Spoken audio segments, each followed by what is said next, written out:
పవన్ కళ్యాణ్కు చిరెత్తుకు వచ్చింది. అయినా పాపం ఆయన అణుచుకున్నారు. అయితే ఈ విషయంలో అసలు వైన మర్చి ఈ వార్తలు ఏమిటి, ఎందుకు రాస్తారు ఇలా అని ఆ టైంలో తన దగ్గర ఉన్న వారితో కామెంట్ చేశారట. అంతేకాని అసలు ఆ వార్తకు మూలమైన పెద్ద మనిషికి ఫోన్ చేసి ఎందుకు ఇలాంటి స్టేట్మెంట్ ఇచ్చారని మాత్రము అడగలేదు.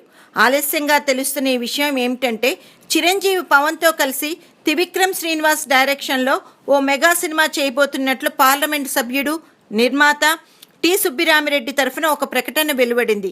ఇంకేముంది, ఇలాంటి మెగా వార్త మళ్ళీ దొరుకుతుందా? మీడియా ఈ వార్తను పట్టుకుని తెగ హల్చల్ చేసింది.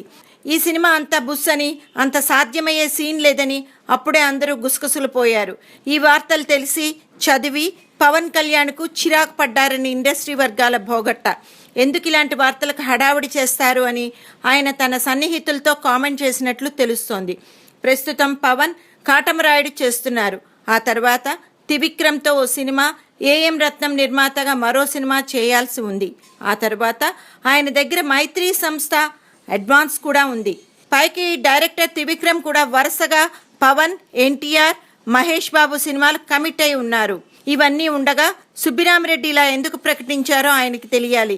చిత్రం ఏమిటంటే, బాహాటంగా ఇటు పవన్ కానీ, అటు త్రివిక్రమ్ కానీ, చిరంజీవి కానీ ఈ ప్రకటన ఖండించకపోవడం, సింపుల్గా నవ్వుకొని ఊరుకోవడం సుబ్బిరామిరెడ్డి ప్రకటన కాబట్టి వారు టేక్ ఇట్ ఈజీగా తీసుకొని ఉంటారని ఇండస్ట్రీలో ఒక వార్త హల్చల్ చేస్తోంది.